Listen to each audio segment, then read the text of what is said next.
Галина Иннокентьевна, возвращаясь к региональной неделе, очередные 7 дней прошли конструктивно. Какие краткие итоги вы могли бы подвести? На днях правительство Российской Федерации внесло в Государственную Думу поправки закона о федеральном бюджете на 2018-2020 год. Корректировка будет предусматривать только 2018 год, 2019-2020 год не будет затронут. Мы сейчас в Государственную Думу будем работать над этим вопросом. У меня эта региональная неделя, я ее, в общем-то, сразу началась со встречи с председателем Госсобрания Тюмени Александром Николаевичем Жирковым. Мы с ним обговорили, как мы будем двигать те наши инициативы, которые сегодня рассматривало законодательное собрание нашей Тюмени, и те инициативы, которые уже находятся у нас на рассмотрении в Государственной Думе, приняты к рассмотрению.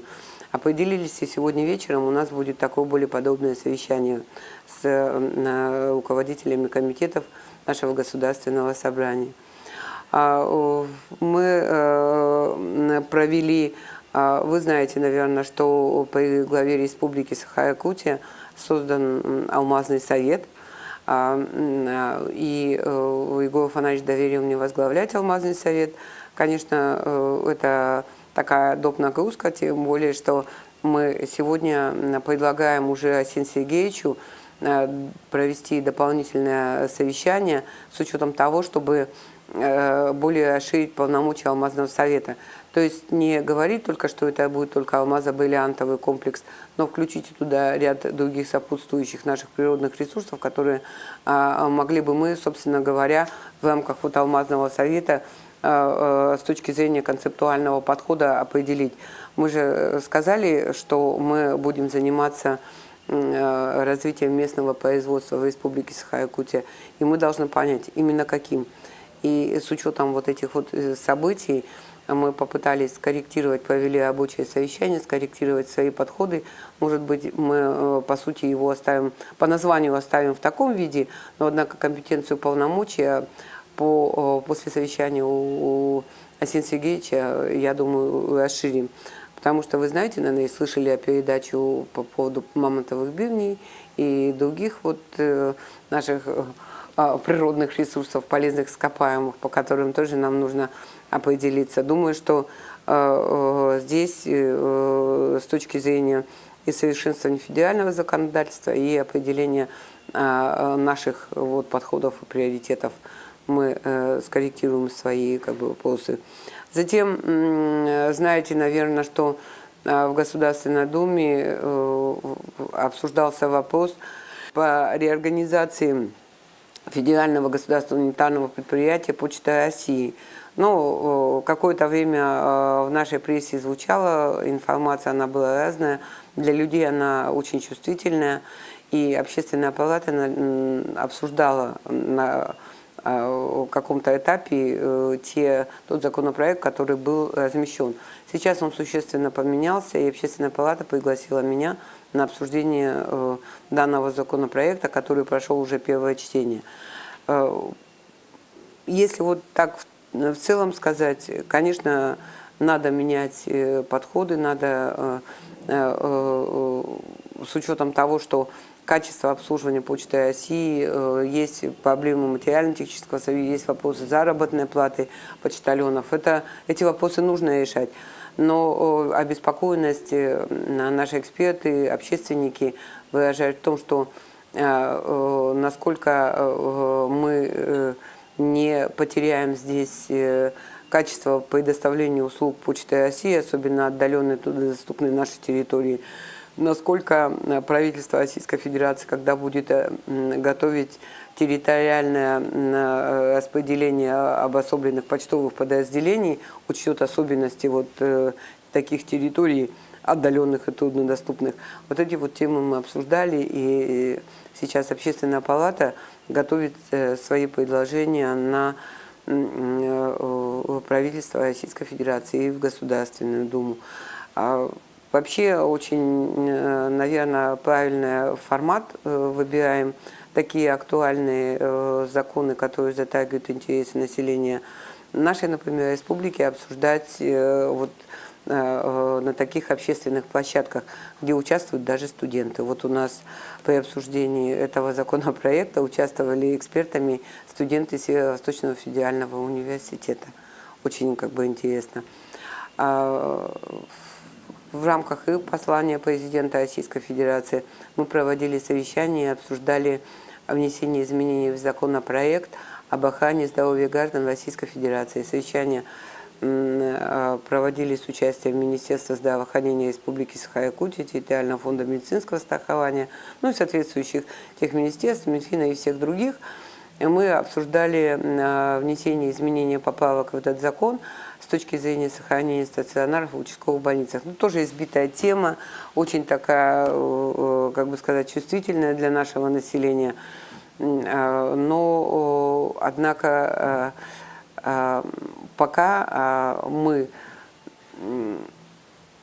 не достигли определенного такого консенсуса между всеми взаимодействием министерств с точки зрения правильной выработки поправок в закон, чтобы эти поправки решили именно вопросы сохранения участковых больниц, но не самих а стационаров в участковых больницах.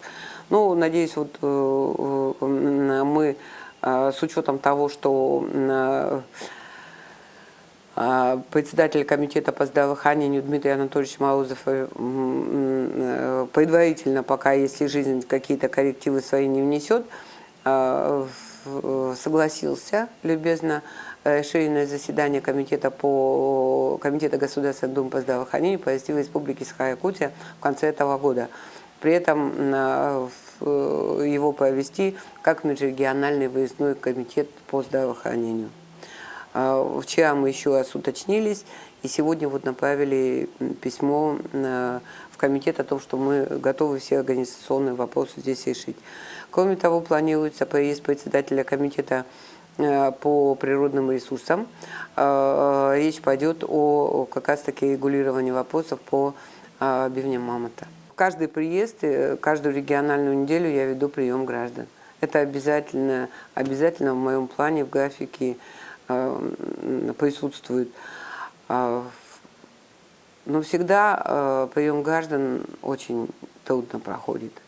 С точки зрения того, что вопросы очень сложные. И их невозможно решить одномоментно. Они требуют определенного моего труда для того, чтобы можно было каким-то образом помочь нашим жителям, те, кто попал в трудную жизненную ситуацию.